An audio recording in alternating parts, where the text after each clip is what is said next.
Welcome to the Life Chat Podcast, seeking the truth with Derek Powell, navigating you through every Wednesday night. New topics ignite, join the journey, let's take flight. Bringing insights that change our view. Derek's voice, clear and true. Tune in each week, discover new light. Life Chat Podcast, reach a new height. Welcome once again to Life Chat Podcast. Thank you all for joining me tonight. Thank you all for being a part of the solution instead of part of the problem.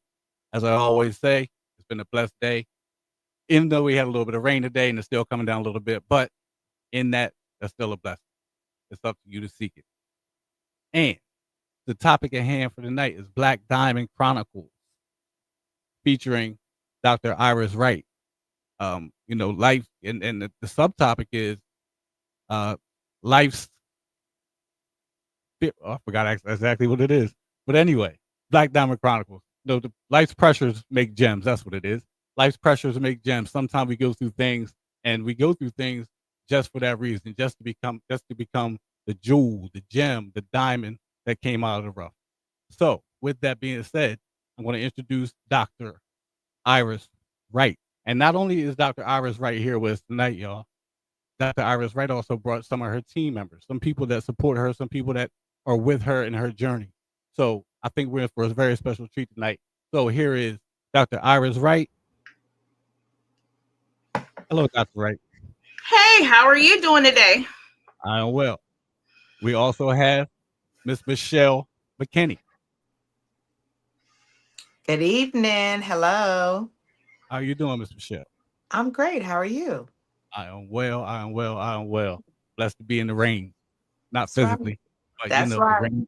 rain washes right. away some other things. But we're here tonight to discuss the Black Diamond Chronicles. Can you explain a little bit about what Black Diamond Chronicles are as a team? Black Diamond Chronicles and life's pressures make gems is the subtopic. So, Dr. Iris. Yes. So, Black Diamond Chronicles.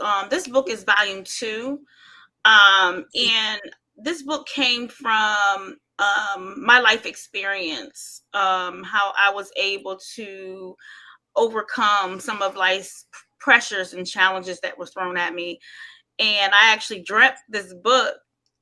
And a lot of people don't know. So the best way that I like to compare the Black Diamond to us is this. There's no such thing as a Black Diamond. All right. That Black Diamond was once a fragile gem.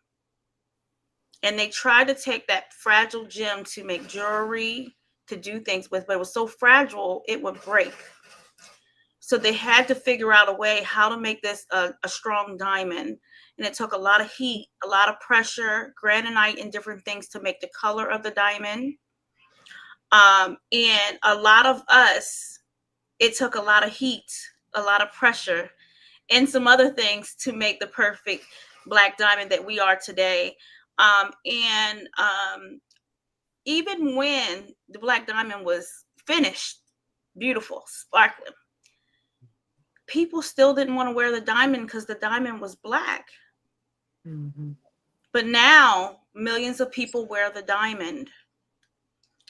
And when we were going through our heat and our pressure, people were talking about us. They didn't want to be around us. Mm-hmm. They threw stones at us. They did so many different things at us.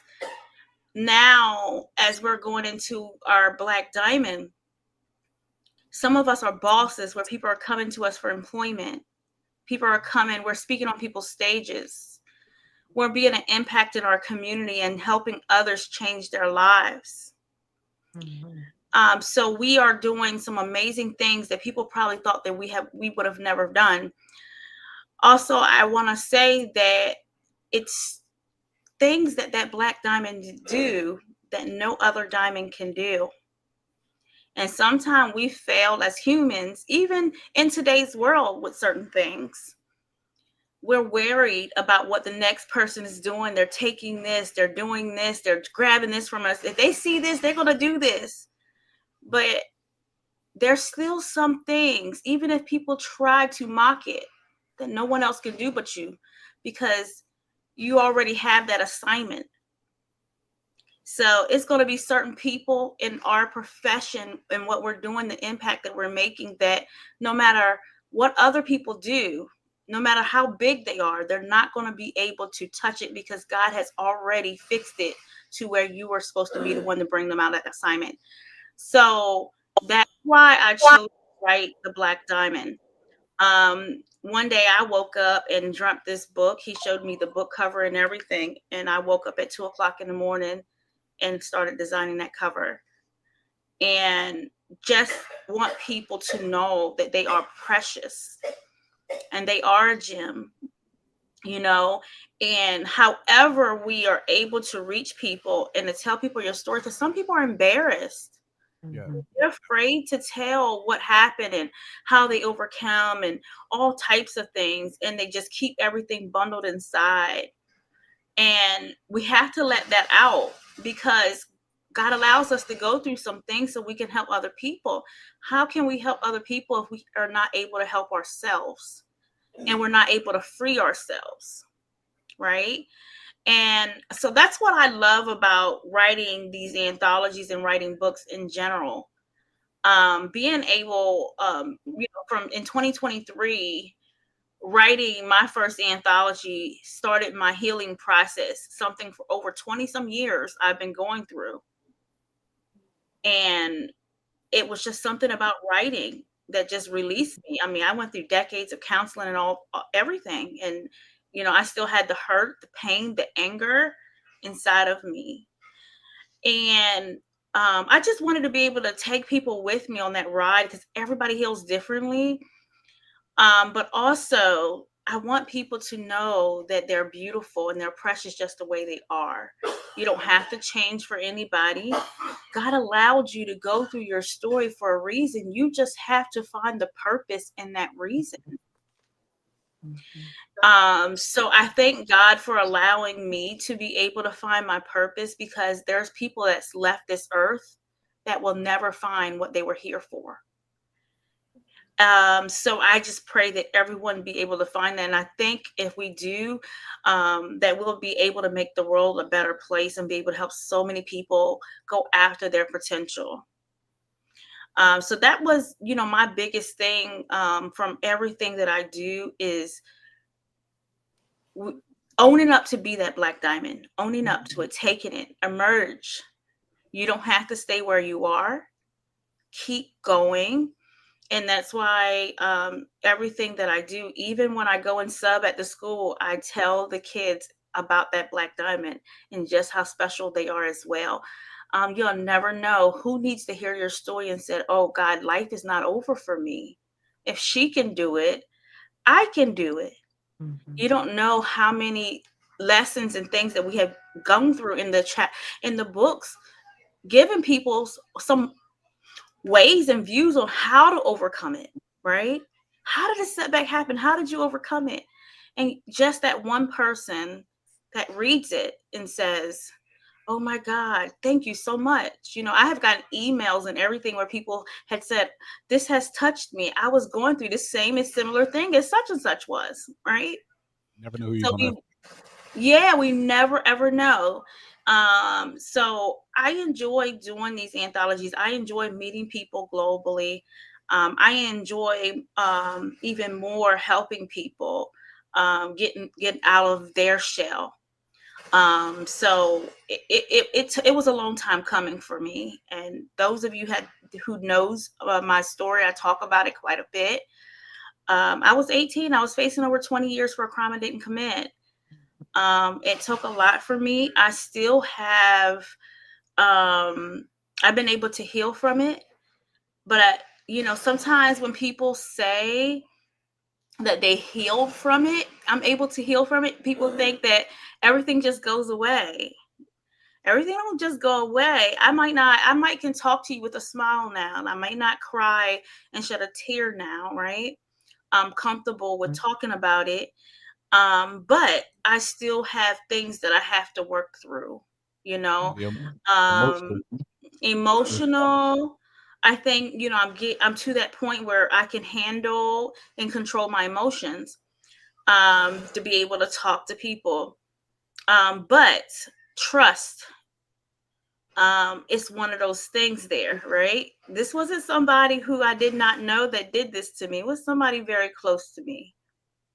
So trust was a big thing. And I go back and forth, even as a business owner and everything. I think I trust people. And then I'm always talking to myself and said, oh my God, I'm noticing all these red flags. I need to back away. I'm going back and forth. It's just so many things mentally. Anger. It's like I had that feeling before. And I know someone just recently told me you have a right to feel and you're blocking your feelings, right? Mm-hmm. But what they don't understand is I was at a place of anger. When I felt that rage, I would blank out. My blood pressure would get so high, my blood would start to boil. And there's no coming back from that. I'm in trouble, So it's important for me to make sure that I'm operating. I can feel some, right? I'm operating in a sense to where when danger is coming or I feel it, I need to go and walk away. I need to figure out something else, whether I'm getting on my knees and praying, whether I'm backing away a little bit, whether I'm cutting people out of it, because if someone in my circle is causing me to feel like that, they should not be there. You have to go. Yeah. You have to go because you are messing with my peace. Mm-hmm. I think more importantly is we're in a world where everybody just want to make a whole bunch of money and we're losing integrity. We don't even care about peace. Some of us are going, 200 miles an hour and expect bad things to happen, right? They don't care because they just want the old good almighty dollar, right? And sometimes you have to take peace over that. You need money to live. But one thing that I know for sure is if you really, really, because I hear so many church going people and said, just believe in the Lord.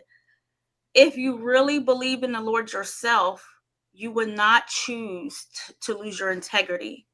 You will always choose peace and love because you know he's going to provide for you and he's going to make everything happen. So sometimes people are telling you one thing out of their mouth, but they're actually doing the totally opposite. Mm-hmm. And, so I just encourage people to do that. Use your morals, use your integrity, build that beautiful Black diamond foundation.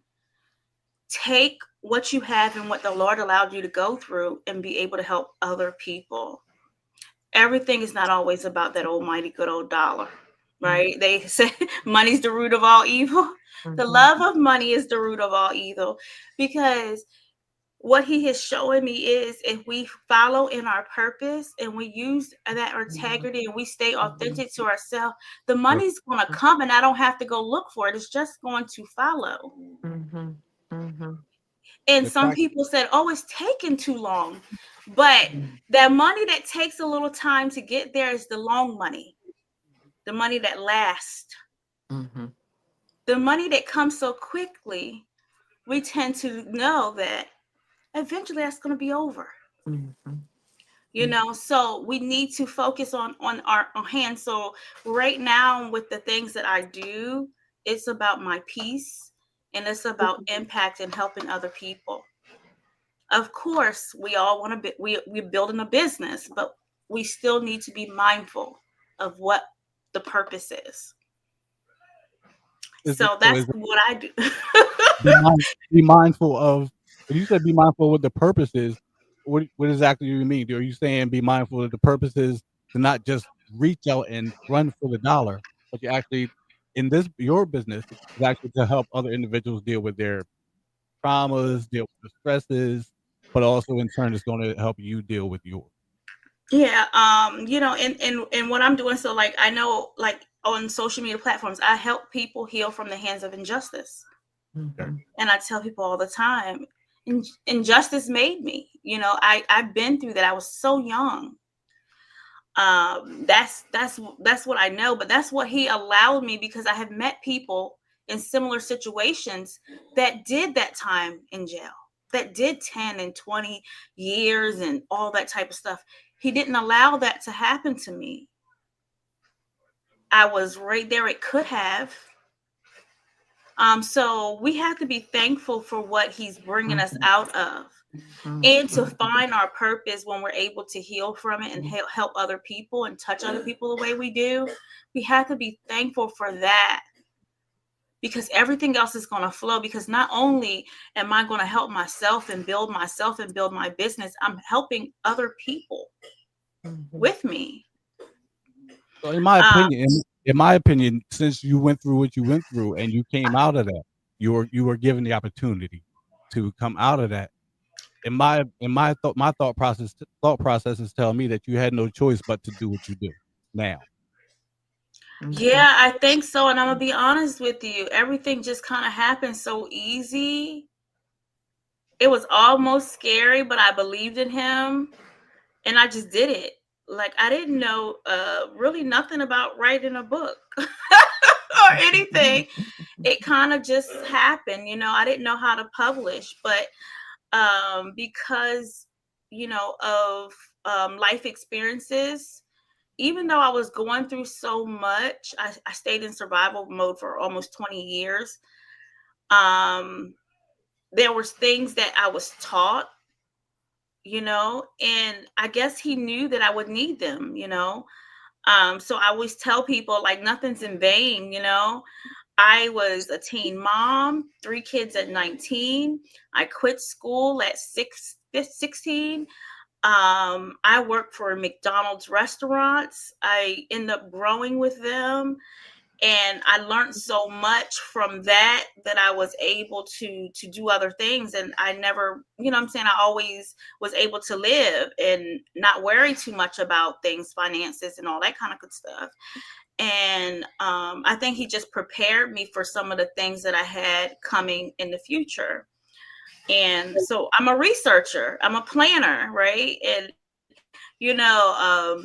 our owner owned 26 stores, so we had to plan our shifts. We had to plan certain things. We had to keep track of inventory. We wanted that bottom line because we wanted that bonus every quarter. You know what I'm saying? So it was certain things that he was still installing in me for a reason. And sometimes we don't know, why are we going through this, but we have this happening, but he installed hard work. He installed me to be able to research and look things up. And he knows when I lock in. So, I like to perfect my craft. So I'm just one of those type of people. So I think I was built that way for a reason. I just want to go back to the beginning when you first started talking about the black diamond and the way that you broke that down in your description. I really like the way you broke all that down and just explaining that, the black diamond is not actual. It's not an actual black diamond. Diamonds are not black. Yeah. The pressure, all that stuff. It went through all that stuff to come out as a sought after gem, a jewel. So I appreciate you mentioning that and the way you broke that down. But I do want to move on to Miss Michelle. You're not going to get away from this. You're not going to get out of this. We're having such a great time, though. She's amazing. I'm just sitting back listening. We need let's find out a little bit about Miss Michelle and what role you play in the Black Diamond Chronicles and what does it mean? What does it mean to you? So I play a role of experiences since Dr. Wright broke down exactly why we have how she came up with Black Diamond. I'm in this one, the second one. So this is my first time being with her and I love it. We all have to realize that at some point in our life, we are a power of influence. And when you are a power of influence and a child of God, or whatever your higher being is, you're not perfection, but you do everything you need to do to be the best version of yourself. And that takes a lot of self-awareness, a lot of acceptance, a lot of grace and prayer and resilience. And really, you have to heal that inner child in order for you to be the best version of yourself in your adult life, if that makes sense. Can you talk about that a little bit, about what you mean by heal the inner child? So we're all not perfect. We all have gone through situations. I'm not going to say, because some people don't like to hear the word trauma, but that's really what it is, What it is, right? yeah. We've had an experience that has caused us to go into fight or flight mode. And we don't know how to maneuver. And most of the time, we maneuver in an emotional state versus a logical state. It takes a lot of mental agility and really knowing yourself and loving yourself for you to be able to do both, right? However, we don't want to accept that. So, with that being said, the things that you probably have experienced as a child, we're going to continue to still experience those unless you figure out and pass that test. We might not From see it then, but when we reflect in our where we at now and today and reflect back to that child, the things that how we dealt with relationships, connections, how we spoke, how we cared ourselves, it all plays into what made us today. But now you're talking sometimes directly. we You talking say, again, talking directly to me and about me. But come on. I'm talking about me. Oh, So at some point, the quicker we accept that, the better we can move forward and be that best version. But we are the person that we stop, our mind. And I will say this. I used to say this to my clients. If a woman can mentally feel or think physically she's pregnant, she can go through emotions and symptoms as if she's pregnant and there's no pregnancy there. That's the mind. So the mind is that's why it's connected to our gut. So that is the pathway for us to be healthy, love on you. But a lot of times we decide, oh, I love myself a little bit. However, I really love this person. No matter if they put their hands on us, no matter if they talk to us in different ways, that makes us feel like that nervousness. But the problem is we trauma bond, right? So we think that when we feel those butterflies, oh, that's a happy thing. No, that's hold actually on. I'm sorry to cut you. Can you say that one more time, please? I don't think I ever heard that. I'm sure some other folks haven't heard that. Trauma what? trauma bond. Trauma bond. I just wanted to hear it again. I never heard. I don't Okay, think I so heard that before. sometimes we don't feel when we get those butterflies, we're thinking, oh, okay, this is a great thing, this is a new thing. But if we really think about it and think back to the past, we are actually connecting, which, like I said, thus trauma bond with that experience. So that's why we have those butterflies, or we get anxiety, or we get sweaty hands. We think the mind has already told us that we were scared about this or had some type of fear in the beginning, but now we think constitute that as love. That's a happy thing, when in all actuality it's not, because the experience was negative. So until we decide that we do not want to live that way, and in order for us to be better, we have to, I'll even say like this, one of my mentors has said, you are walking in your light inappropriately. So it really goes back to self-love. And can you explain a little bit about that? How do you walk? How would we walk in our light inappropriately? How is that? Oh, listen, good. Okay, we have to eradicate that spirit called people pleasing. Thank you. We have to eradicate all of it that comes with that, to include in our families, in our tribe, all of that. Because what we're doing is other people that have those same similar traits, we keep connecting to them. So we talk about like mindset. Well, when we're in that state, we're in a like mindset. But we have to look out for ourselves first. Boundaries. Again, words that a lot of us and a lot of us of color don't want to listen to. But we have to do better than that. If not, then it'll show. We'll keep repeating the same cycles. We'll be in the same type of toxicity.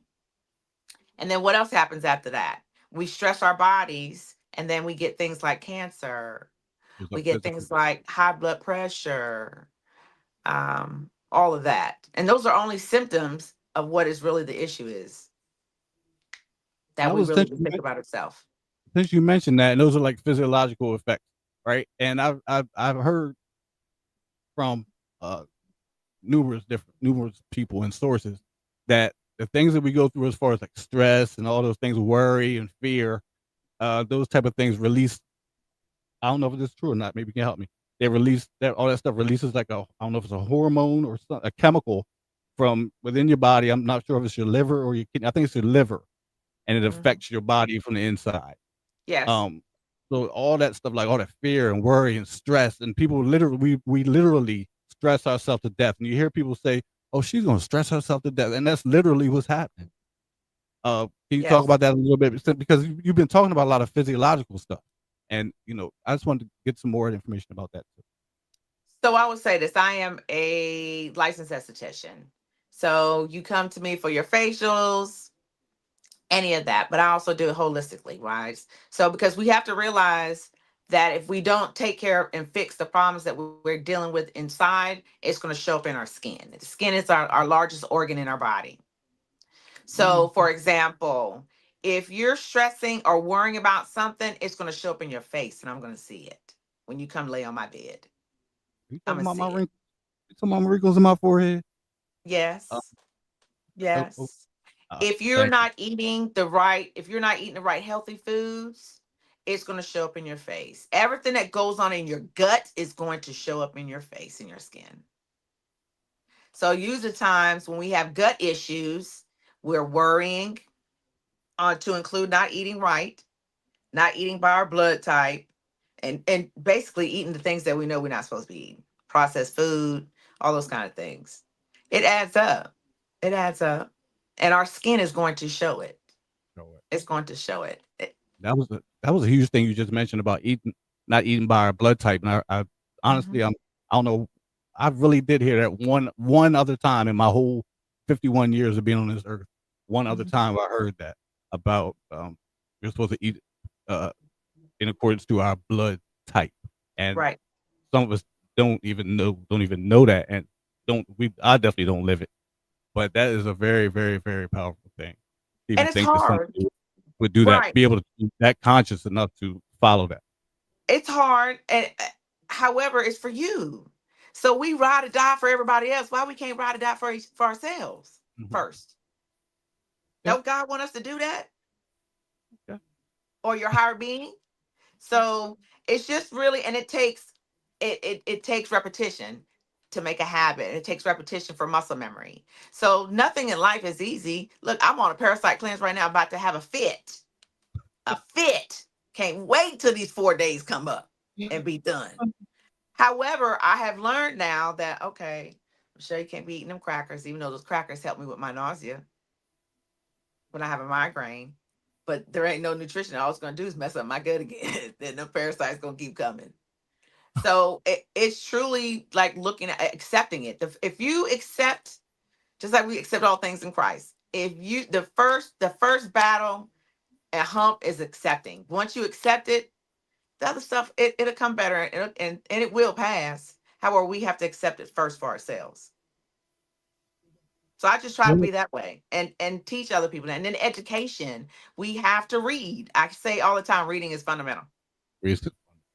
We got to Yeah. read. We don't read. We don't read. And I mean really pay attention. Like we can be reading something, but you have chatter. People saying things in the background, you're trying to do something else. We need to be focused. So you are actually hearing effectively what is being said to you. Because we can ad lib it, but then no tell if your mind is thinking something else and I'm trying to have a conversation with you or we're trying to study or whatever, and you're thinking about, girl, I got to go. I have to wash the car. I got to pay this bill. And then I say something back and you be like, okay. And then I ask, well, did you understand what I'm saying? Yeah, you were talking about this. No, that's not what I said. Not And at then we all. get in an argument because you tell me up and down that that's what you said. No, you didn't. No, you didn't. You were preoccupied with something else. So we have to just be better by ourselves so we can be better by other people. And I believe that once we do that, and other like minds get together and do that, then we can overcome some things. I mean, look where we at now. We're in a world of toxicity. So everybody had not everybody, a lot of people are doing negative self-talk and don't even know they're doing it. once again, you sound like you're talking directly to me about me, and I'm getting a little nervous now. But no, but the reason I say that because I find myself doing that sometimes, even doing this on this platform, I find myself doing it, and this is my baby. This Mhm. my podcast is my baby. But I find myself talking not bad, but talking like down about what I have going on with my podcast because I try to like the comparison thing, like why is mine not like theirs, and how do they do this, and I can't do that. But sometimes I need other people to come back and reinforce the the the positivity because I have some That's right. negativity going on in my own mind about what Absolutely. I have going on. So I appreciate you Absolutely. saying. But Absolutely. you said a whole lot. That was a book in itself. But Dr. Iris, let's try this one. Let's go back to Dr. Iris. So with the Black Diamond Chronicles, right? I'm sure is this. I don't know if this was your first venture as far as published, but when did you find that was your passion? When did you find that writing was really um, I want to say your way out, your escape? Um, I did an anthology, and we started that anthology in 2022 with another group. I was a co-author. It was a devotional, something simple. It was called Words of Wisdom. 500 words, a bio, a picture. Didn't think nothing of it. Wrote it. It had nothing to do really with my life. It was just some words of wisdom. So I wasn't really telling my story or anything of that nature. The visionary of honestly, it was the one of the worst projects I've ever been in. But I seen it through. And I said, you know what, after this project is done, I don't want to ever do another one of these work with nobody. But I thank God for, removing that because, I had to pray about it. The visionary was not a very nice person. And I, and it was my first time having something published. And, I like things that look a certain way and all that kind of good stuff. And God had woke me up one day and said, because I was going to quit and just say, forget it, to keep the money, whatever. And he says, I didn't place you there for her. And I kept saying, what are you talking? I mean, what is going on? And he always seems to talk to me in my sleep. Mm. And he kept saying, I didn't place you there for that. So I finished doing the project. And then I went on to another project. And it was some type of release I kept getting. And it was the more I wrote, the feeling that I was getting, the more relief. And I'm old fashioned, so I write everything by hand. So with the next project, I just couldn't stop writing. I just kept writing. And I said, oh man. So I started writing my story, what happened to me. That was the first step, but I never really talked about it. And I said, okay, how is this going to work? So one day I said, you know what? I'm going to get on Facebook. And Facebook was kind of easy because even though people might have been watching, I didn't see them watching. You know what I'm saying? It was like, we know that it might happen, but do I really see them? So I got on Facebook and I told my story. And then all of these people started coming to me and sharing their stories. And at this time, I'm writing my solo book. And I stopped writing the solo book and said, you know what, guys, why don't y'all come in with me? Why don't we process this and do this together? And that's when I came up with Injustice Volume 1. And we had 7 authors in there. And we did a big celebration on an 88,000 acre golf course and had a big thing. So I do an Injustice series book every single year. We just finished this year Injustice Volume 3, and we're a great call for office for Injustice Volume 4. I have a question. Can you not to really is it possible you can tell us a little bit about what the injustice series is? Yes. Basically for people that may not have caught on in the beginning. Yes. So in that book, I help people heal from the hands of injustice, whether it could be with the judiciary system, it could be with our families, it could be at your job, or whatever the case may be. Whatever is holding you back from moving forward that was done wrongly to you is what's in that book. A lot of times we do get hit with the judiciary system, right? So we do have a lot in there, with people who have been through some things with the judiciary system. We go through the whole process of writing their bio, writing their chapter. I discount that book greatly. I don't charge the normal price for that book because I want people to be able to get in there, tell their story, and shine and open up. And we publish it again. I customize the covers with their names. They have their own ISBN on there. We have a big conference every year. Now I call that conference the Black Diamond Conference. I have it every year now. And we go all out, and I want them to be able to share their story. I give them a stage. I want them to speak. If we have any connections that can be made, we make connections there to help. Right now, because of Injustice, Volume 1, which this person is now my partner. Her name is LaShawna Hicks. She wrote her brother's story inside of Injustice Volume 3, and his name is Rudolph. And Rudolph's been incarcerated now for 28 years. He's doing an 80-year bid. Rudolph did do the crime, but it was a non-violent crime. Nobody was beaten, hurt, killed, shot, stabbed, anything. He got 80 years for it. He was 19 years old. And Rudolph was going to college. He had some things that happened to him that, of course, the state don't care or anything. But him and his brother was just in a boating accident. His brother's body was never discovered till this day. And Rudolph went in with a crowd he shouldn't have, and they did some robberies. And Rudolph's mom lost both of her boys that time. And right now, we're about to bring him home. We've been fighting for him for the last 2 years. We've been doing rallies, and we have things that I will not speak about right now. But we're hoping by June 27th, Rudolph will be able to physically walk on that stage, because we had him on the phone at the last conference. But he's incarcerated. He's gotten a bachelor's degree. He's working towards another degree.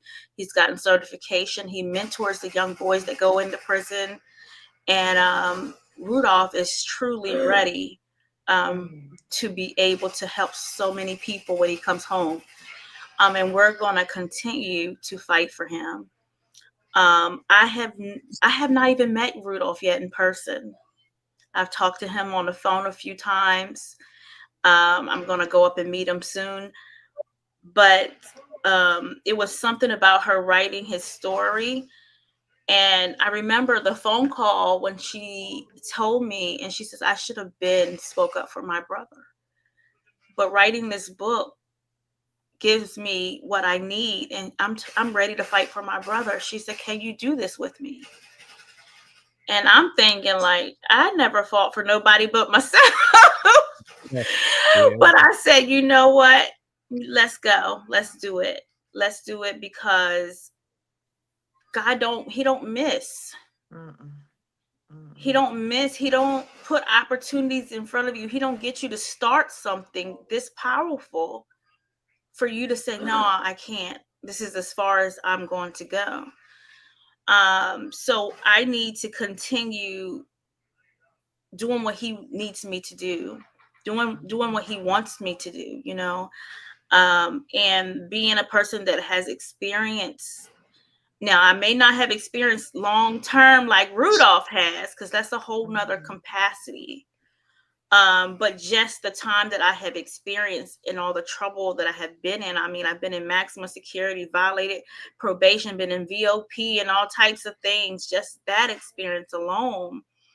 Um, if I have the opportunity to help someone else, I'm going to definitely help them. And we've been doing it for free.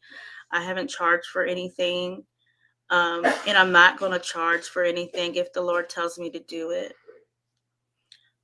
It's just something, Lord, he gave me, he let me get by, and he left me here. He allowed me to go through this. So I'm supposed to do what he tells me to do, and I'm supposed to help someone else. So I'm going to continue doing that. And that's where it started from, injustice. I started there, and I just kept going. And then I dreamt the Black Diamond. And then I have another book, Teen Mom, the Entrepreneur, that we're about to launch. Because I want to motivate teen moms. And again, that's another book I'm discounting greatly. Of course, these things cost money to do. But in that Teen Mom Entrepreneur is like, hey, us young women out here that need to hear this, that need to see that life is not over. So I'm pretty much creating anthologies around my journey and telling a story through them. So I'm not writing anything that I haven't walked through. Yeah, that's something that I always try to share that as well. Like sometimes when we talk, we don't. I heard people talk about things that they really have no experience in. Just to be, I guess, just to talk. I don't know, but I try to talk about, explain things, not just talk. I try to explain things because if it's something that I've been through, I can tell you what the outcome is probably going to be, or what the outcome was for me. So it gives you some kind of insight on what you could possibly expect. So I'm glad you mentioned that as well. Also, a couple more things. We share a mutual friend. I don't know if I should say her name, but I'm gonna say her name, and I think I don't think she would mind. Dr. Renee Woodard, and she is. I love Dr. Renee. She's my friend of mine, and I really appreciate her. And but she's one of your co-authors. For in one of the, I don't know which part of the series. Renee's in 3 or 4 of my books. She's in quite a few, and Renee's a real close friend to me. And we have actually lost contact for a while. And a good friend of my best friend, which is her best friend, Rashida Foreman, and Rashida pushed us back together and got us close, and she died on us.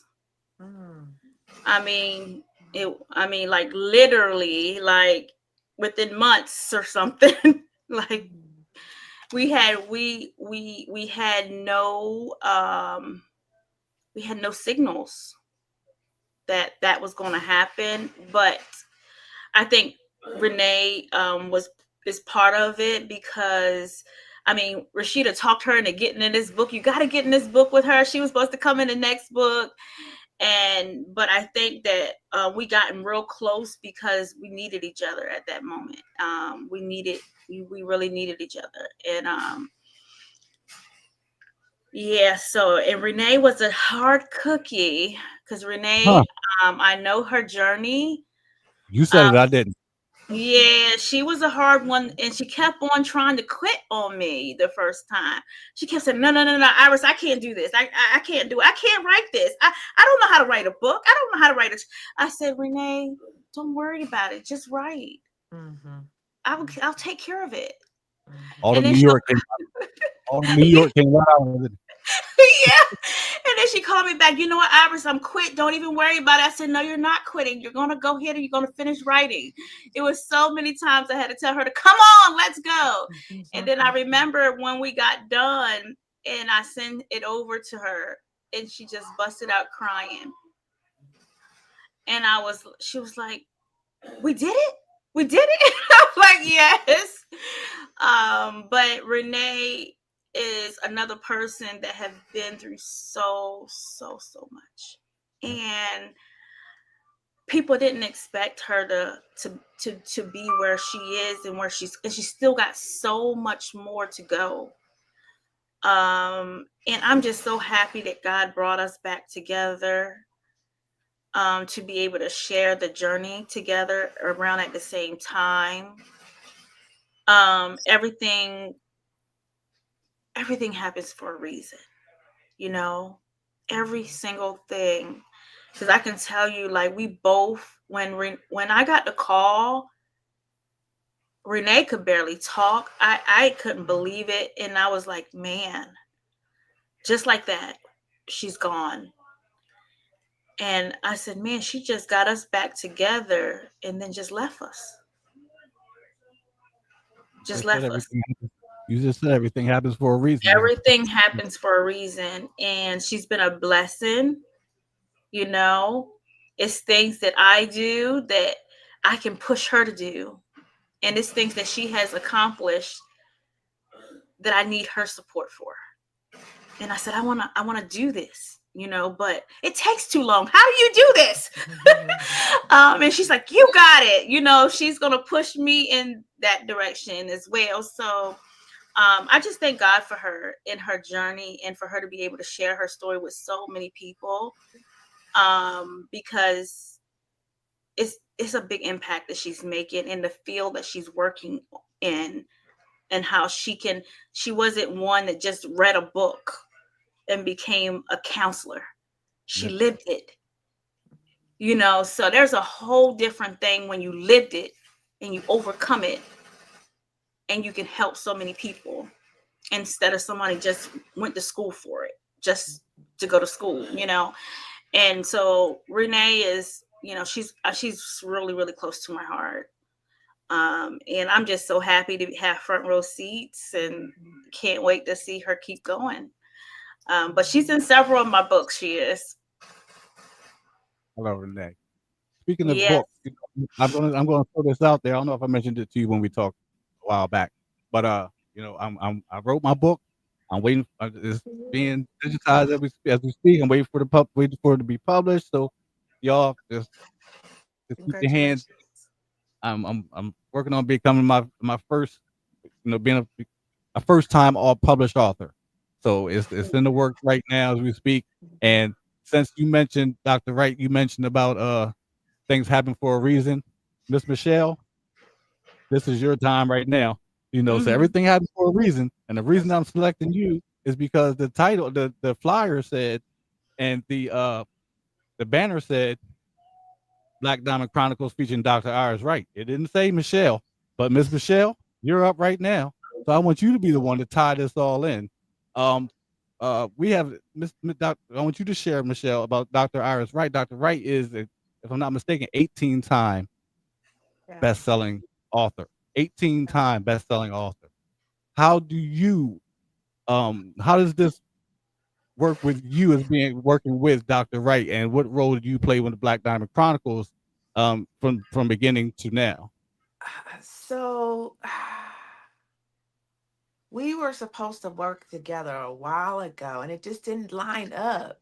And then it did with this. In fact, I recommended her to my best friend, my sissy, who is now writing, right? So I'm sorry. How many of y'all is that? That's what I really want to ask. I really want to ask that question. How many Black Diamonds are there in these chronicles? How many authors? I normally we do like 10 in each of the books. Volume 1, we had about 10 of us. We had a lot of, it was just amazing. And we had multimillionaire Corey Lockett. He wrote our foreword and wrote his chapter in our book as well. And it was just amazing. And in volume 2, I think it's about 10 of us in volume 2 as well. So I do a volume every year of this as well, but this is going to be something to continue. But it's been really, really good. In each book, we're just enhancing it even more. Even like the next one, we're stepping up the anthology world quite a bit, because in the anthology world, we go after, we publish our book, we're marketing, we do the bestseller campaign, Amazon, Barnes and Noble, whatever you want to do. And I just had this talk with Michelle the other day, and I said, I'm ready to step it up a notch. My books win awards right away. people grab me up, different awards. Our book's been winning a lot of different awards. But now in the new books that's moving forward as we closing these out, we're going for the New York bestseller and the US Today bestseller. And sometimes people can say that is rare, especially for an anthology book. I think it's only been 4 anthologies that I've researched that have ever hit it. But I'm up for the challenge. And the type of work that we're doing, the impact that we have to make, God didn't put it, he like it can happen. I don't think it's too much. At this point in my life, I don't believe there's nothing that I can't do if I don't put my mind to it. Amen. So we're going to be doing a whole lot of marketing in these new books, whole lot of podcasts, whole lot of TV shows, and just a whole lot of everything with selling our books, workshops, and different things, because it do take a extra amount of hustle. The bestseller, we pretty much top that. We know how to make it. But that New York bestseller, you have to do a whole lot of marketing. We have to sell at least 5,000 plus books in the week of our launch, and so many other things. But I know that God didn't bring this here for me to just say, hey, I'm going to settle for this. He said, I need you to keep going. I need you to reach as many people as possible. So that's what my plans are, is to reach as many people as possible. Yeah, other than being an international bestseller, that New York bestseller is like the goal for a lot of them. Yeah. And I mean, we partner with Barnes and Noble, so our books are in stores. I do a lot of, signings and different things with them as well. And we're learning, and we're taking this thing another notch. A lot of my authors are winning awards out of the books. I share. So I just want to tell people, anthology is a collaboration. It's not a MU book. I had the idea, but it took all of these beautiful diamonds to help me bring that beautiful book to life. That's what I wanted to hear. And I think you stole Miss Michelle's thunder on that. That's what I wanted to hear from Miss Michelle too about yeah. So I like to make sure that they're well informed. Any magazine or anything I do, I always share it with them and say, hey, join me. Just like this podcast, join me. Hollywood, in the last book, I just did a project called The Impact Leader with Shark Tank Kevin Harrington, and had the opportunity to be in Hollywood and speak and all that kind of stuff. And the first question I asked is, hey, can I invite my authors on that platform? So the ones that could come came, took advantage of it, and a lot of people did not. But I always share the recognition on the books, everything. They have their own ISBN number. They're able to get their own books inside of stores. I made it that way. That was one thing that people told me couldn't happen, is that because I'm published and I'm the visionary, that my co-authors couldn't put their books in stores. I've done that. So I have co-authors in other states that we have the same exact book, and they have it in the stores over where they are. And they're able to get all their residual payment and royalties from it. So I share everything with them. And we talk about marketing. We talk about a whole lot of different things. The New York bestseller is not going to be any different. I've been researching it for months. I'm working on the marketing plan, and I'm going to share that with them, and we're going to ride that train together. So it's about us just knowing where in that place we are, and making sure that we try to get that exposure and the things that we need to keep going, because we are impact leaders, right? So I enjoy doing it. Okay. There's a lot. There's been a lot of information in this hour. If some people can't pick some things out of this episode, then something is truly amiss. But back to Miss Michelle. Thank you, Dr. Iris. But back to Miss Michelle. Can you tie this all together for us for our last portion? What is the base of Black Diamond Chronicles? Is there a specific base? How do you actually all collaborate?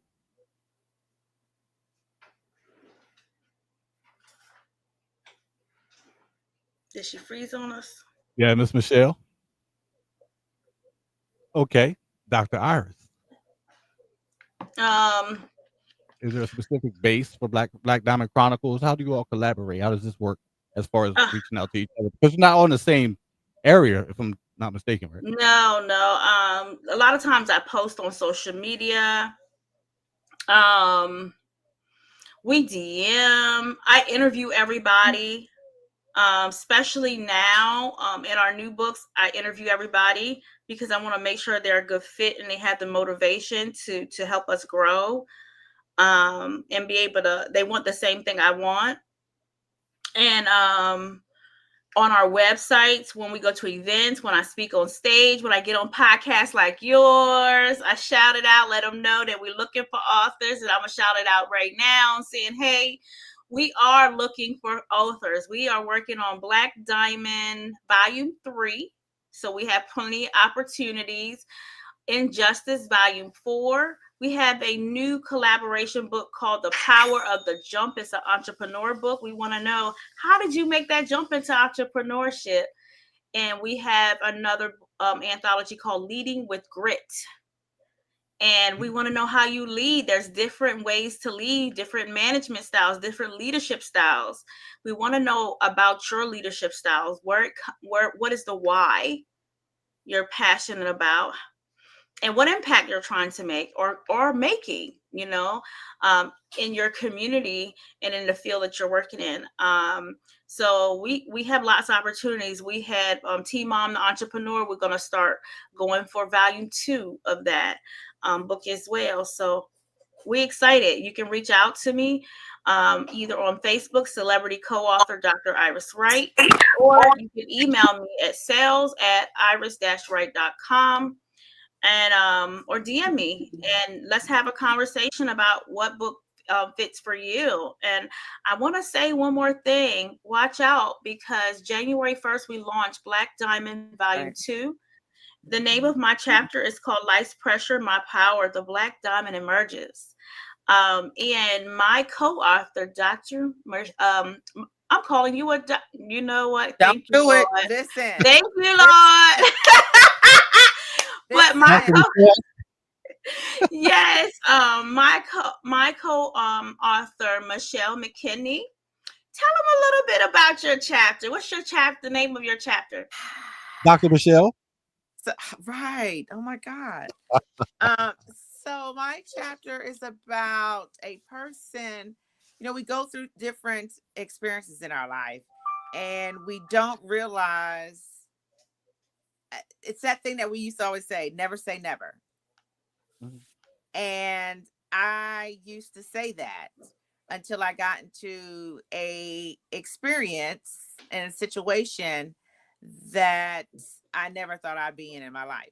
Mm-hmm. So trying to maneuver that as a private in E3 in the Army, at one of the largest bases in the world, trying to still find myself as who Michelle really is, and also trying to, at that time, had a lot of inappropriate behaviors, right?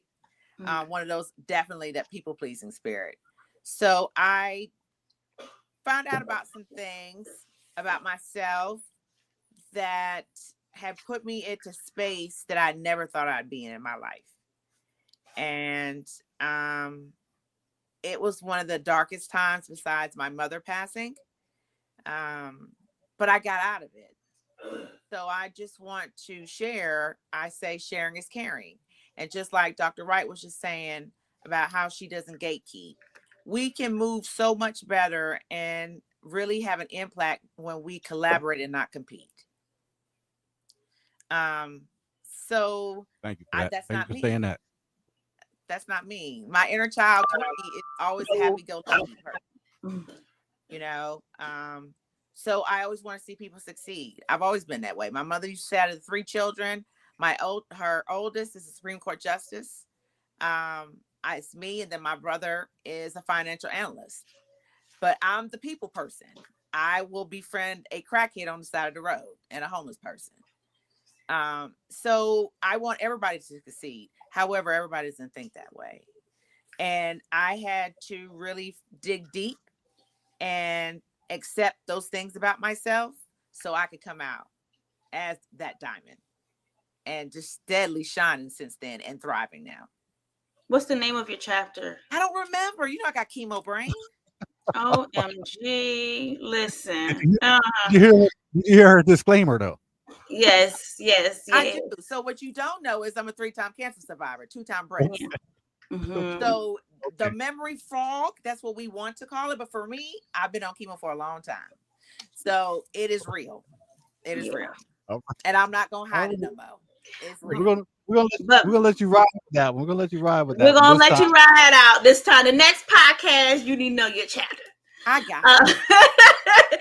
But guys, our book launches January 1st. You know, you can follow us, whatever you need to support us as we're launching our book. Our Black Diamond celebration is June 27th in a beautiful at the Hilton Gardens in Suffolk, Virginia riverfront. So we do have tickets on sale. Come in there. You're going to have a great time. I have so much planned. It gets bigger every single year. I have so much planned there and so much impact that will be in that room. I can tell you, and I want to shout out a few of my other authors. Miss Sherry Sears. She was in Sissy.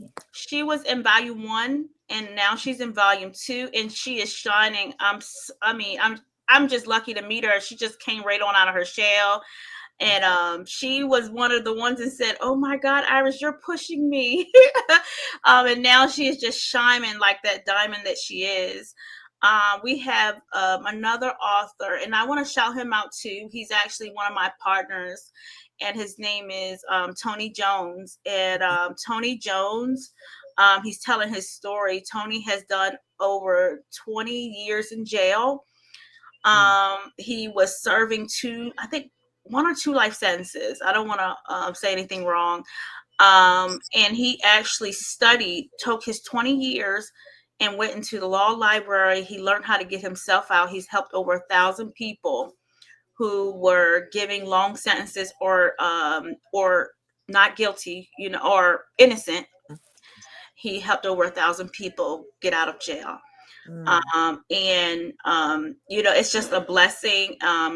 He's doing so much impact, and he has taught me so much, and we're still learning and getting that together. And he's actually I'm honoring him November 22nd with his honorary doctorate degree in the beautiful Suffolk, Virginia, on November the 22nd. But he's such a great person. But he's wrote a book. His chapter is in this book too, and he's telling his story. And he is just, I don't know, he's amazing. And it's weird how God connects you with people, because I was actually going to an event. Traffic was so bad. I was about to turn around like 4 times. I kept saying, I'm going to turn around. I'm going back home. And I got there, and it was only 10 minutes left in the event. And as soon as I walked through the door, they called him to the front. And it was something in me that says, okay, this is why I'm here. Mm-hmm. And then soon as he came up, we connected. And soon as he heard Rudolph's story, he said, "Oh, Iris, I have to help you now, because I can't just walk away knowing that another man is in the shoes that I was in." Mm-hmm. He said, "That's a promise I made to God." He said, "So I have to do this." Mm-hmm. So it was just a blessing to meet someone so amazing like him. We have Dr. Tina Riley. She was in volume 1 and volume 2. Mm-hmm. Just amazing person inside and out, and a blessing. And she tells her story. And if you meet this lady, I swear you could be having the worst day of your life, and she just makes the sun comes out or something. I don't know what it is, but she's just an amazing person. Yeah. We had Miss Dessa Johnson in that book. Now, Dessa was in Injustice Volume 3 with me. And now she's doing Black Diamond Volume 2. and Renee actually worked with her. And No, Renee is the one that connected Dessa to me. I know that's And yeah, so Dessa has done a couple things with me, and I've been able to bring her out of her shell some, and all that kind of stuff. So I mean, we have some amazing people in this book that's telling, and I mean, this is raw. Like, we're being like super honest, raw information, and that, you know, some people probably wouldn't say some of the things that we're saying. But we want people to be able to see what we have been through, what we was able to overcome, and also learn how we was able to get through it and get out of it, as well. So yeah, we have quite a bit, and I know I'm missing some people, and I know we're behind, but we got some good authors, and I'm very, very thankful that God has connected me to all of these ladies, and gens, Mm-hmm. and been able to us to pour in and make an impact with each other and make an impact to the world. Mm-hmm. to the world, not just friends on social media, not just a specific group region, but the world. Oh, you Yeah, know, we that's the yeah, type of we want to mindset. hit the world. Yeah, we want to hit the world. You know, just whoever that would take it, Mm-hmm. wherever we are, to be able to make that difference. And I'm gonna tell you what, even going through the healing journey, I'm in nursing, Mm-hmm. and I own a home care company. And just recently, I started doing PR and picking that up at facilities sometime and stuff. It's a passion of mine. Mm-hmm. And when I tell you, I see a difference in myself Mm-hmm. when I'm interacting. Mm-hmm. And the residents there just love me. You know, I bring light to them. So they're looking for me. They're looking for that light, because what people don't understand in home care, and that's one thing that I disliked about being in home care, it's a whole lot of unhappy people there. Mm-hmm. And, you know, to have someone there that don't really have to be there, and to be there with a positive attitude every day, we need to be in those places. You know, you're not too good to do, you know, what God has for you. So that's some of the things that I'm learning right now into myself. So I sub at the school. I love it. I go to the rehabs and the hospitals and work and pick up shifts when I want to. Just to be in this, to know that this is where He wants me to be, and people that I'm supposed to touch. I'm thankful for it, however it is.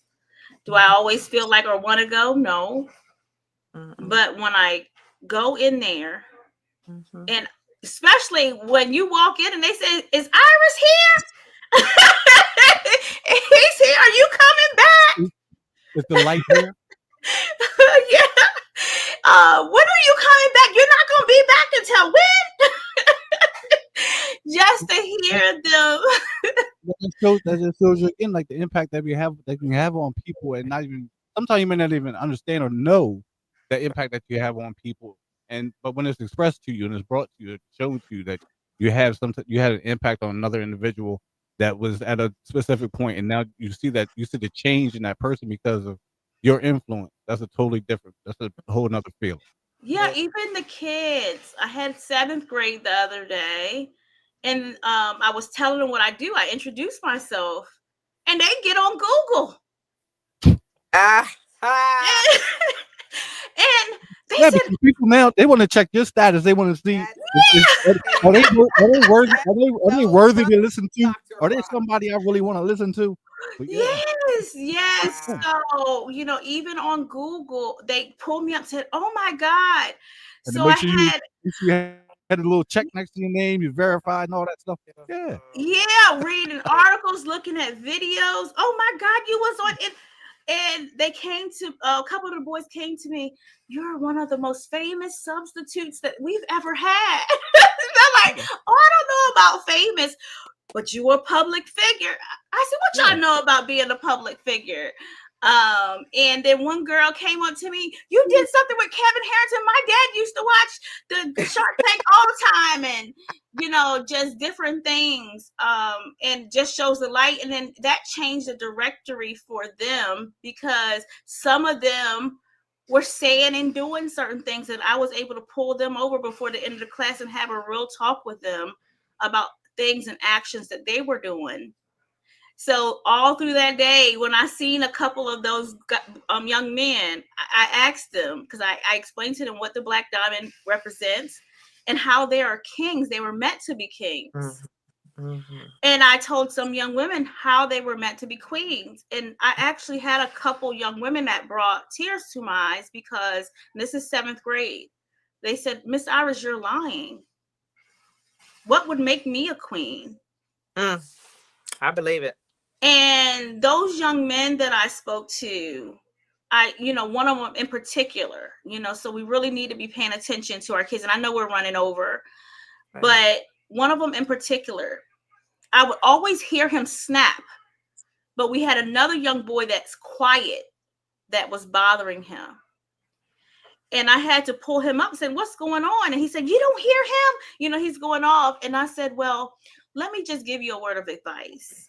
I said, if he's bothering you, bring it to my attention. I said, because when you snap and get loud, your voice just covered up everything that was happening. So you're going to be the one in trouble. And I said, this is just like real life. You're going to have to, your actions is all that matters.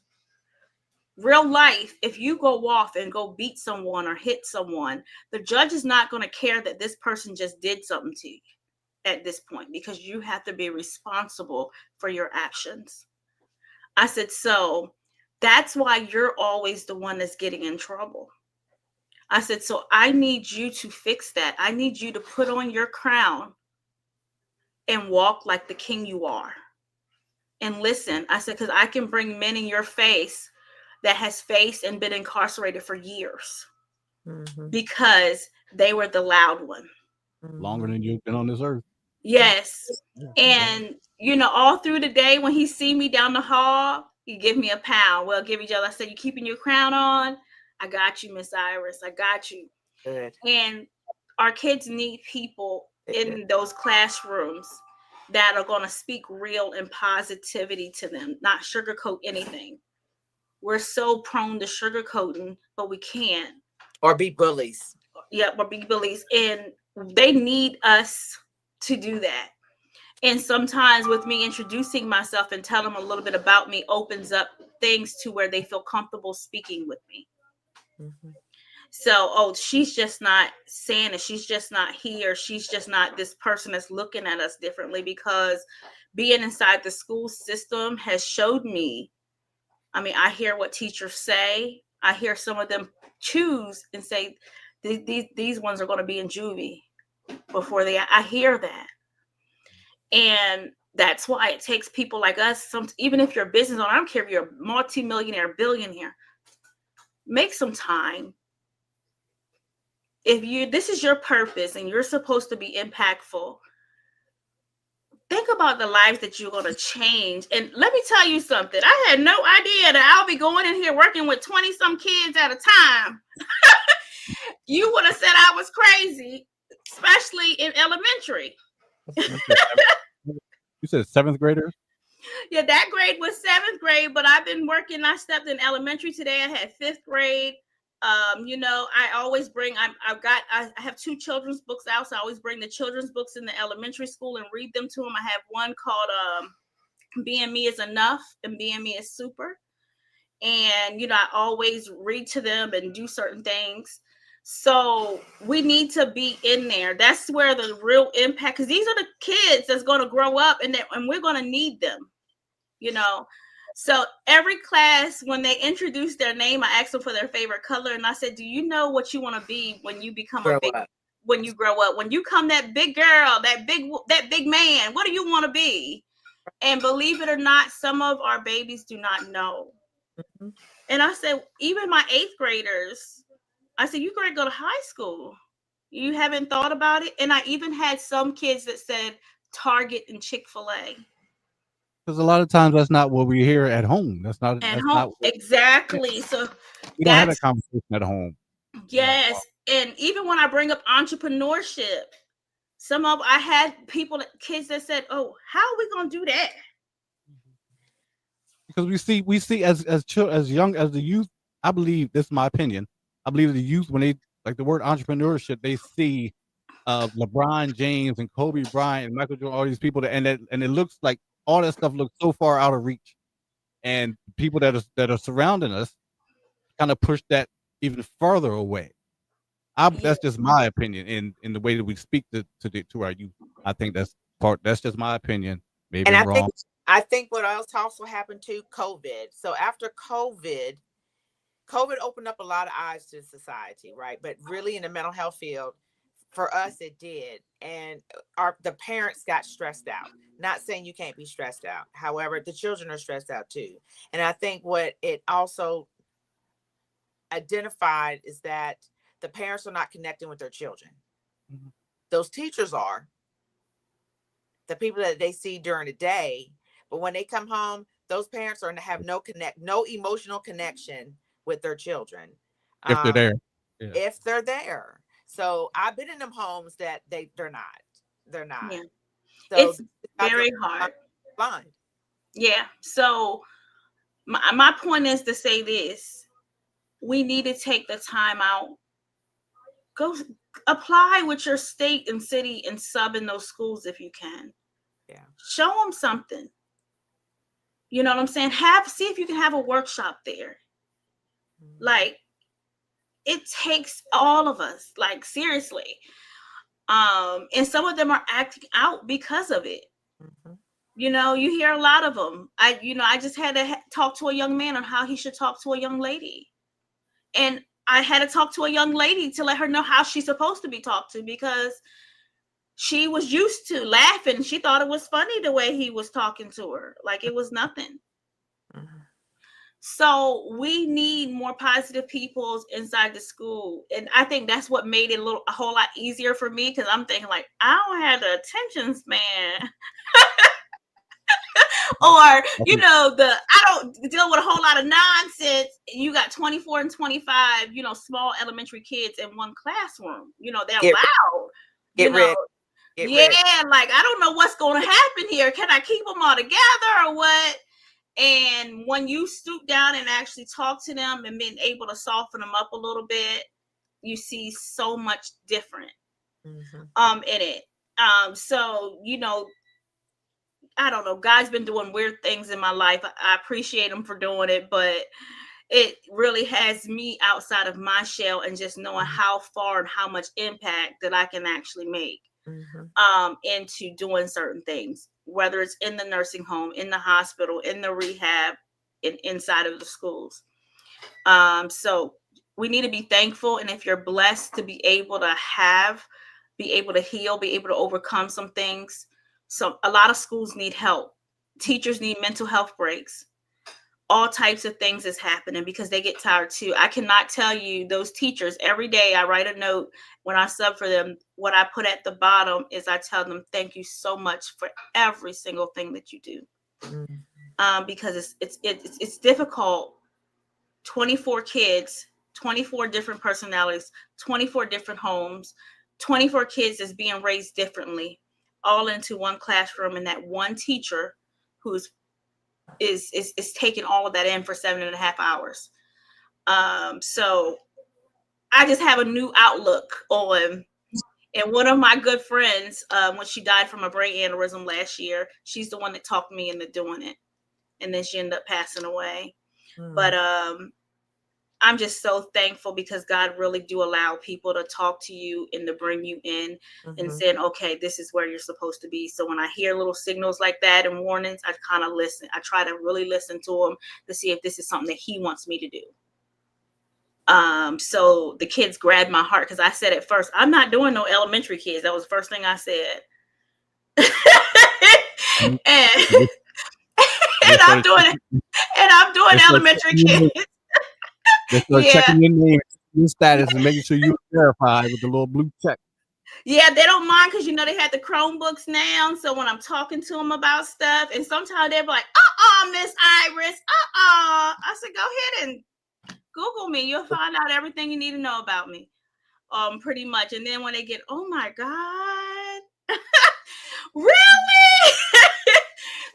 But, and I said, I'm just saying all this to prove to you that I still have more to go. But if I can do it, you can too. So this is not your life.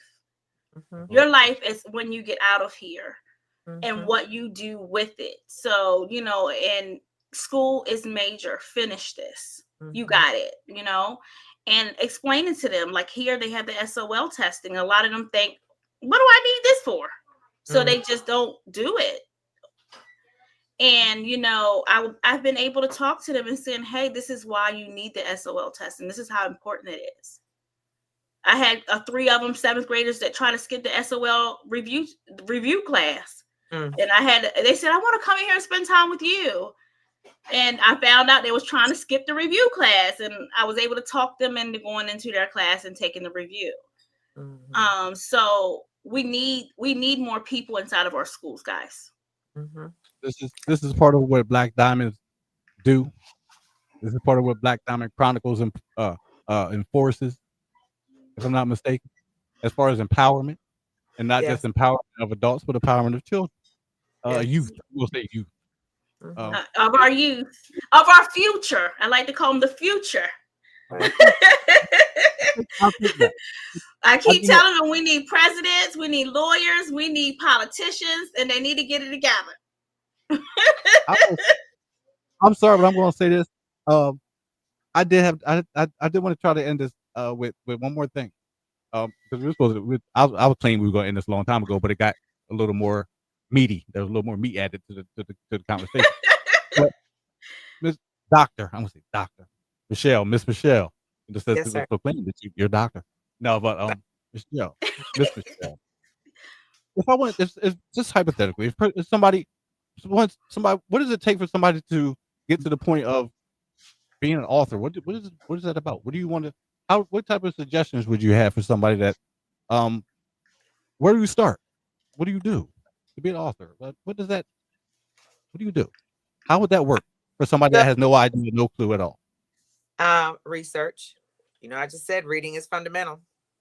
Mm-hmm. So they need to research, because I'm sure there's somebody in their community that they can reach out to. And then if not, you never know. Just even go out on that whim on your social media platform, say, hey, I'm thinking about this. What do you think? It's almost like ChatGPT. You know, you could even do that. Lord Jesus. See, look what God just put in my head. You can even do ChatGPT. Mm-hmm. However, to help you at least know where you need to go for your resources. But everyone has a story. You know, we just have to think big, right? Because you never know how that your experience. I tried it, and I've been in the Army over 28 years, right? So all I know is the Army my whole entire life. I had one other job, and that was it. If you don't ask, there's never a dumb question. And then 2, if you just don't step out and trust yourself, how are you ever going to really elevate and grow, right? So we can't let the fear take over us, because we're all special. We just look differently, right? We might act a little differently, but we're all special. But everyone has a testimony, and you never know who you're going to impact, that power of influence, that will say, you know what, they're at their wits' end, and they got through it. They went through more than I did. So if they can do it, just like Dr. Iris said earlier, if she did it, I could do it. So we just have to have more positive things, and don't self-doubt yourself. Easier said than done. However, if you need to put sticky notes everywhere, affirmations everywhere to let you know you are beautiful, you are smart, you know, the more you're strong, you can persevere, you got this. The more you keep saying it into yourself, you're going to believe it. And then I will tell you, you will turn into probably like a roach when the lights turn on. Because then that's when all the ops and the haters come out. Not the ops and the haters. The ops and the haters. Because they have nothing else better to do, because they can't do what you're doing. So then they want to badmouth you because they can't. Projection. We need to stop projecting. in the background, all in the Yeah, background. yeah, but a lot of times, they're projecting because they're and are not in the mental capacity Right. to do what you're doing. So that's why I don't like to call them haters, because we were all broken at one time, and things look different when you're broken.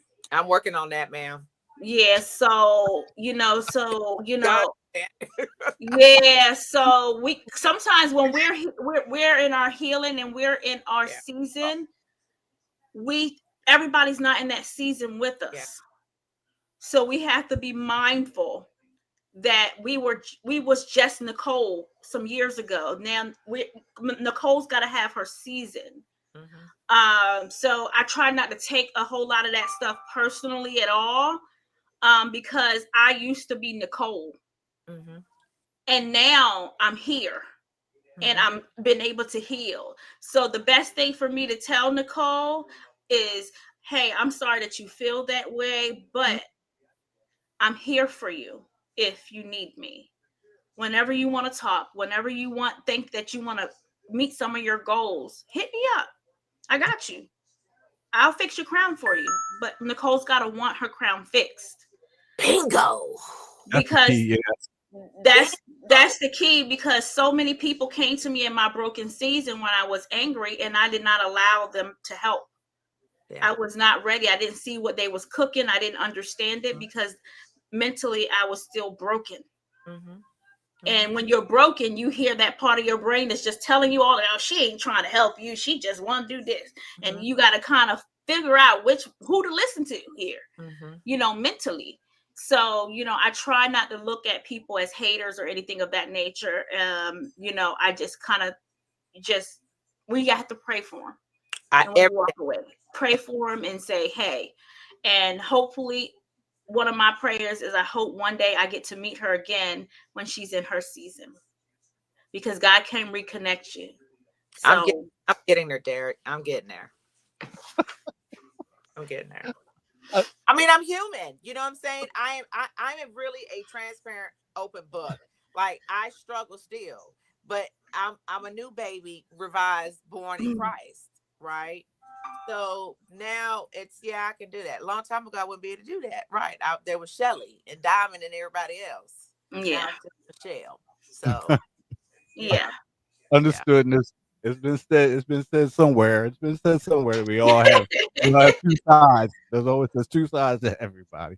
And sometimes more. But yeah. Right. Definitely maybe three or four. But I definitely understand the part where you're getting there. You're working on it. You're not the only one. You can hold on to that. That's one thing I can say for sure. If you don't try to be, if you're not transparent, then people are going to feel that energy. So we can be up on these platforms, we can be talking all this motivational stuff, but if we don't try to really walk the walk and then show our struggle in it, they're not going to believe us. So that's why I say, I'm still working on that, because I deal with that on a daily basis.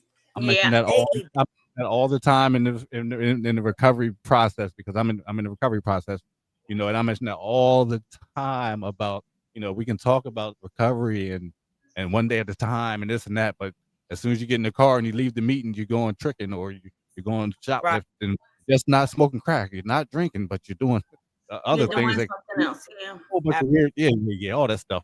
But not the thing. Y'all know what I'm saying. Yeah, definitely. Yeah, so it takes a lot. And it's in every day. Every day is work. It's never something that's going to ever stop. We're going to be healing every day. We're going to grow every day. Growth happens every day, all the time. Even through our process. I'm doing John Maxwell's course right now. I'm absolutely loving it. Loving it. And I didn't realize how deep personal growth development was until I got into the stages that I am. So that is what's given me the strength to be able to look at people a whole lot differently as well. And and just growing into that, not taking everything personal, understanding that this person has to be able to heal as well. It's a lot of us. We were born in broken homes, with broken parents, and then life kind of travels and give us our our part in life that we have to tend to and everything. So I just I just want to believe that people are just not doing it because they want to do it. You know what I'm saying? So that's how I cope with people like that, is saying, sis, I understand. I'm sorry that you feel that way, but anytime you want my help, just contact me. It's nothing else you can do. You can't change people's mind. You can't make them do things they don't want to do. But you can pray for them, and you can still be the positive light that they need, because sometimes that one positive thing that you said to them when they're thinking, I know me, I'm a thinker. I may not say too much right then and there, but tomorrow or the next day I could be driving and think about that one thing that you just said and said, hey, let me reach out to her. So you want to leave that impression on someone to say, hey, you know what, let me pick her up on that offer, because maybe I do got some things going on. And sometimes by yourself driving in a car is when you start thinking about some things in yourself, you know, and or in the shower. On those long country roads. Yeah, like, okay, you start, and God, and I believe that God allows you to replay things. I replay a whole bunch of conversations, you know, from my trauma. Empathy was something I had a very, very hard time. I talk about it a lot. And people kept telling me that. And I kept saying, what is they talking about?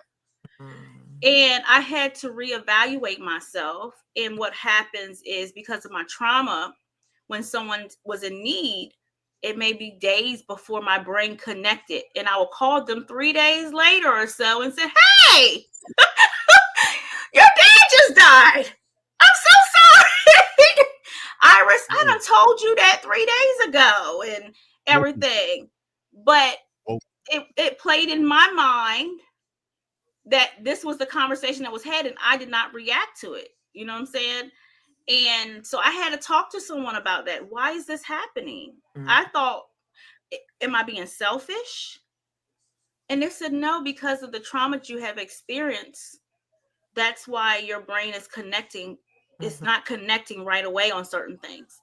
So now when I'm talking to people, I make sure I'm paying close attention to it and saying, hey, okay. And then I have to retrain my brain, right? It's just like your eyes. When your eyes are going bad, you think you can see without these glasses on, but when you get them suckers on, you're like, whoa, okay, I can see everything now. And now your brain can slow down and say, I don't have to work extra hard now. Absolutely. Like that song goes, I can see clearly now, the rain is gone.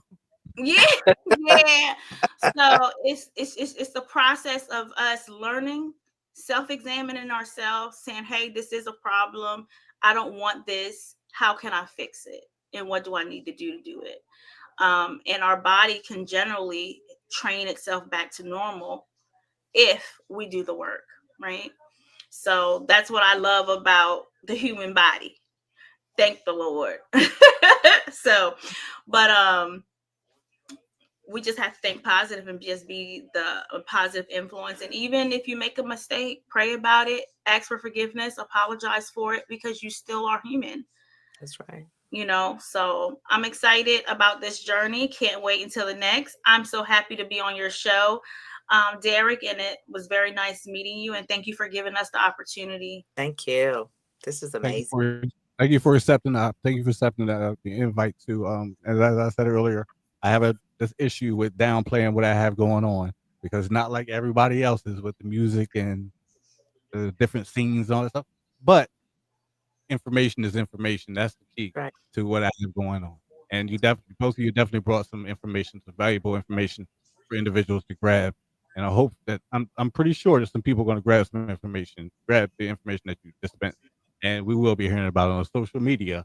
You know, once they go check your verification, Ms. Dr. Iris and Dr. Michelle. Dr. Michelle. Listen, I need y'all to stop saying that. Listen, well, I mean, hey. You remember I started I left. I left in my second year of my doctoral program. I left. And I listen. Do mental health and be an esthetician. Quit fighting it. Quit fighting it. Sometimes you just gotta bow down. Yeah. Well, we might have to honor you with it. Who knows? You know, I'm a chancellor. So. All right. So I'm glad you came on for the night, but we're definitely going to end this now. Thank you both for being on, and I appreciate you for accepting the invite, and I appreciate you for dispensing the information that you dispensed and being open to discussion. Thank you both for being on. Have a good night. Have a good night. Be blessed.